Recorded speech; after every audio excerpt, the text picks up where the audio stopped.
Hey, how's it going? So today I want to talk to you about this camera right here. This is the Panasonic Lumix G3. And if you watched until the end of my previous video, I briefly talked about why I bought this camera, but I guess I'll repeat some points right now. So I bought this because I really enjoyed my experience with the Olympus E-PL3, and I enjoyed using something with the Micro Four Thirds system. You know, I felt like it wasn't bad, that I really want to try out other cameras in that ecosystem. So after looking around for a while, I stumbled across this, and I was thinking, what if I tried something not just, you know, for photos, but actually for videos? Because I noticed this takes HD videos, and this also has a flippy screen, so you can do, I guess, selfies or vlogs with it. So I was very curious, and basically that made me want to buy this camera, which I did. And it cost me about I think 10,000 yen, which is approximately 85-90 US dollars, somewhere in that ballpark. So yeah, not too bad at all for the price. What I like about this is because it is bigger, it's got a natural like built-in grip, which surprisingly I didn't think that I would notice such a difference with using a grip, because pretty much all the other cameras I've had before, it's either had no grip at all or just a small bump. But this is like, I feel like this protrudes a lot more, and I actually like it. And I probably only like it because this is a bigger camera. I'm sure if it had a smaller camera with the same like protrusion, I feel like I wouldn't like it, but I don't know, that's just my thoughts. But anyway, yeah, this is a bigger camera compared to especially the E-PL3, and because it's bigger, I feel like when I used something like this is the SMC Takumar 28mm. This is a full metal construction. When I paired it together with this, I feel like the balance was a lot better compared to when I tried this with the E-PL3. And because the balance is better, I feel like it's more comfortable using an adapted lens like this on this camera. And because it's more comfortable, I feel like I would definitely want to shoot with these kinds of lenses on this camera more than I would, you know, on the E-PL3, for example. So yeah, that's just one thing that I really enjoyed about this camera so far. In terms of the image quality, I feel like this is maybe my lack of experience for Panasonic and Olympus and Micro Four Thirds in general, but in terms of image, I feel like these are about as equal as the Olympus camera, you know, images.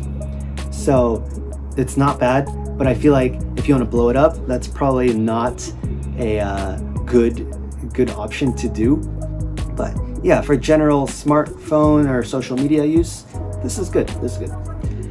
But what I really wanted to try with this camera specifically is the video, because it does take HD video, and because it does have the flippy screen, I wanted to see if I could you know, take videos like YouTube videos with this camera. Are the videos with this camera acceptable with 2023 standards of YouTube?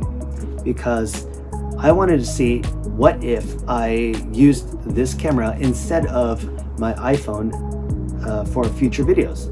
Is this going to be good enough, or should I stick with my iPhone and maybe use this as for B-roll? I don't know. So I was just very curious to try using this for video and trying to see and test all these different things. So right now, let me show you just some quick samples of different situations of when I use this for video.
Alright, so here is a vlogging test. I am filming with the Olympus 14-42 lens with the wide angle adapter, and the audio is now coming through the internal mic because there is no external capabilities. So, how does this look? How does this sound? And by the way, Fujifilm.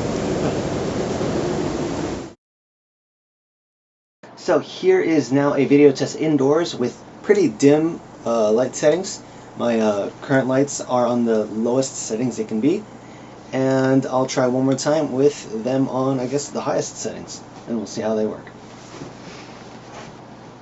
Okay, so now same situation with the camera, except now my two lights are on the brightest settings, and with them being on the brightest settings, unfortunately you cannot see the blue lights on the back of my sofa. So that's kind of a bummer for me because I really like those blue lights. But yeah, how does it look now? I think this is okay, judging from the LCD, but is it going to be a worthy enough replacement, or a worthy enough second camera, perhaps, compared to my iPhone, which is what I normally record on? Okay, so after looking at the sample videos that I took with this camera, I've come to the conclusion that this isn't quite good enough for YouTube for 2023. As much as I really wanted this to work, especially because I wanted to try vlogging with this camera, I feel like the audio, I guess the audio is the main negative point for this. Since you cannot attach an external microphone, you're pretty much stuck with either this or using like an external audio recorder completely. And I feel like that's just too bad. The video quality I feel like is okay, unless you are moving. Like if you're walking around, as you saw, you can definitely notice the bounce of my step. You would definitely need a gimbal in order to remedy this, or use a stabilized lens perhaps.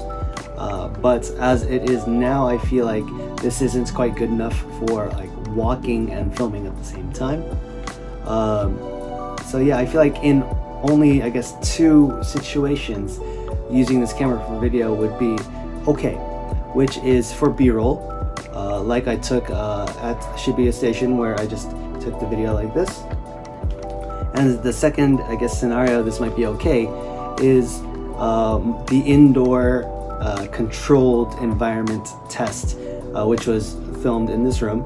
I feel like the audio for that was a little bit weak also, but maybe you can edit and post the audio quality, the audio levels, but I'm not exactly too sure about that, so that's why that point should have like an asterisk, because it might be good.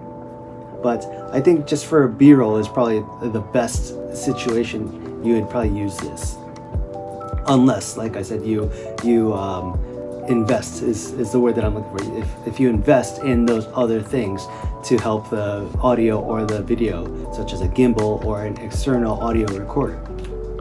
But yeah, just as it is right now, I feel like this is a mostly no in terms of video. You probably shouldn't use it if you want something for YouTube. Anyway, so coming to the conclusion of this video, I really did enjoy using this for taking photos. I definitely really like the fact that it is heavier, and that pairing it with a heavier lens, even though it makes the whole thing really heavy, I feel like the balance of it is very comfortable. I thought the video would be okay, but unfortunately it wasn't up to what I thought was okay. So maybe you can find other purposes for videos. But yeah, as of right now, of me making this video, I feel like this is not quite good enough for a video. So yeah, with that being said, I'm just gonna end it here, because I feel like I'm just repeating points, and yeah, I'm just blabbing. I really need to stop doing that. But anyway, thank you for watching, and I will see you next time. See ya.